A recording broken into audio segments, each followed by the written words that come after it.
ši paroda buvo pasiruošęs prieš metus daryti savo jubiliejinę parodėlę, bet išėjo taip, kad ta parodėlė buvo tokia išskirtinė, todėl kad 2 metų surinkti darbai. Nepavyko man tiesiog vieną tematiką įsirinkti, aš tiesiog surinkau tos darbus, kuriuos turėjau per tos 2 metus nutapytos. Ir labai džiaugiuosi patalpom, kur man suteikia meno draugija, ir apie darbus galiu tiek pasakyti.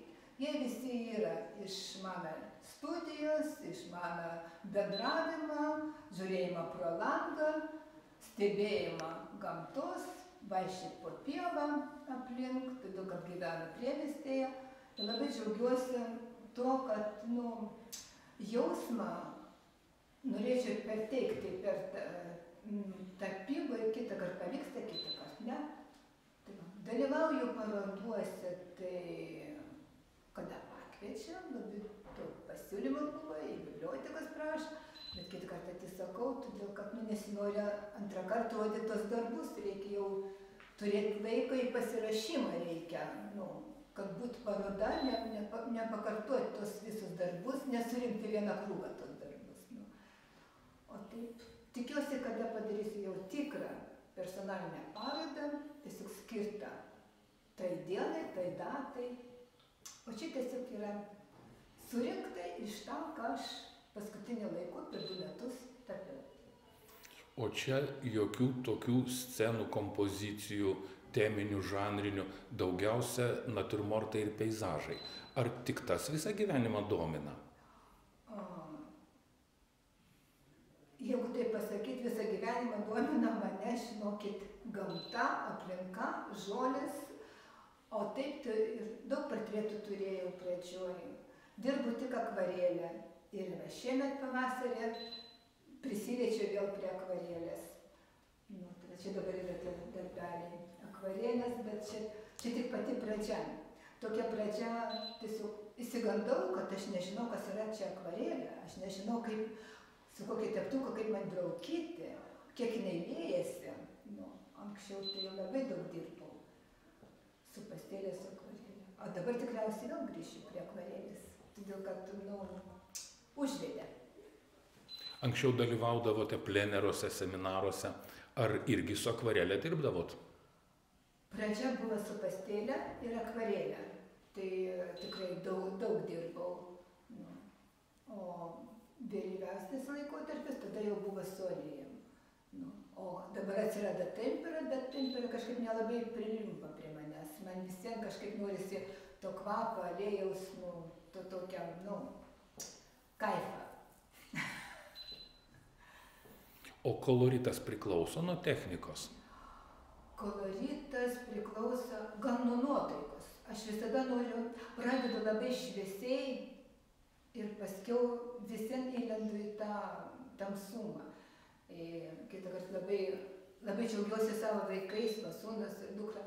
Ir kitą kartą atima mano darbą. Aš parodau, sakau, viskas baig, daugiau nedaryk. Gerai, po kiek laiko aš jau prieinu prie to darbą ir, kaip jis sako, sugadinai tą pirmą nuotaiką, jausmą, kur reikia laiku sustoti. Labai daug romantikos, labai daug šviesos valdymo, tokio ypatingo. Ar darotės piešinius? Turite omenyje eskizus? Eskizus, taip. Anksčiau darydavo, o dabar tiesiog paėmiau baltą drobę ir kažkaip kitą kartą jau tiesiog matau, ką aš padarysiu, o pasirodo visai net į teptuką įmerkiu kitą spalvą, kitam koloritį. Dabar galvoju, kodėl tai išėjo ir negaliu apibūdinti, kodėl tai būna. Turbūt čia ir slypi klodai kūrybiniai, tie uždaviniai ir netikėtumai, tiesa? Tikrai kitą kartą.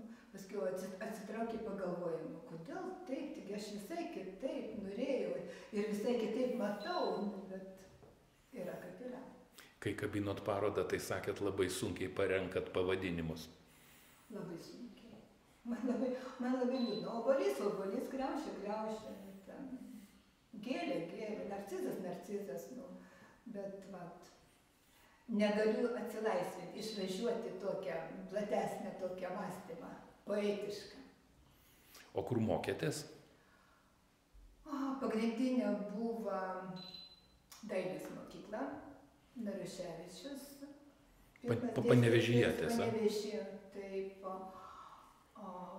Paskiau po kiek laiko dailės institutas Porinats.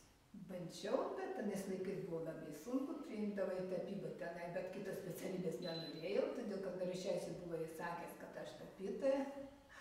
Nu, ir paskiau neakivaizdinė būtų Maskvos liaudies universitetas buvo ir tada jau labai daug darbo įdėjau. Tai va, ten 4 metai buvo. Tai. Bet naudingi tie visi mokslai, jie padeda matyti gamtą. Padeda, nu, susikoncentruoti, todėl kad va, maži vaikai ir aš turiu būtinai šį mėnesį priduoti tenai apie 30 darbelių, tai va, buvo taip, kad tiesiog, nu, geri buvo atsiliepimai, tik paskiau jau darbai, vaikai ir sumažėjo. Tada buvo tik dailės studija Naruševičiaus spektras ir tada buvo per išeiginę, sekmadienį, tai jau galima buvo įsilieti. Taip dailės dirbtuvėje dirbau apipavydalintoje, tai va irgi daug darbo tada buvo kaip šventės tenai pošreikė ir va tas sekmadienis, kaip laukia to sekmadienį, kad galima būtų nubėgti su draugais patapyti. Ir labai džiaugiuosi, kad buvo labai daug plenerų, kur tikrai, nu, džiaugiuosi, kad mane kvietė ir kad dalyvavo. Ir tai va tada buvo toks įsiliejimas ir pajutimas tų gamtos, spalvos, oro. O kaip keramika atsirado? Keramika labai dėkinga būsiu Daliai Švilieniai, kad aš nežinau, ant kiek jinai sugeba užkrėsti tą keramiką, ant kiek jinai savo tą pamakėlę pradeda nuo pasirašymą, kas yra glazūra, koks yra molis, iš ką pagaminta, kaip reikia daryti. Ir kokią pusvalandį jinai aiškina visiems, įrodinėja, kad keramika tai yra stebuklas, kad iš jo galima pagaminti nuostabus buitinis darbus, skulptūros, jinai tenai stengiasi. Čia tik mano pradžia tokia, aš labai džiaugiuosi, kad yra galimybė įsilieti, nu, įlysti į tą molį, pačiupinėti, paglamžyti, ypač kada psichologiškai būni pavargęs, nu, arba turi kokį rūpesčių kitų, tai per tos kelias valandas taip atsipalaiduoji, pamiršti apie viską. Tai Daliai labai didelis dėkingumas. Jis turi savo tą studiją Panevėžyje.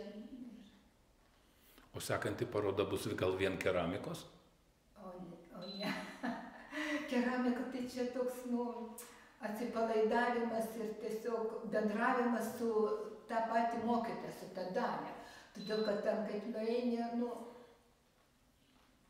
išeini po pamokos, skrendi kaip ant sparnų.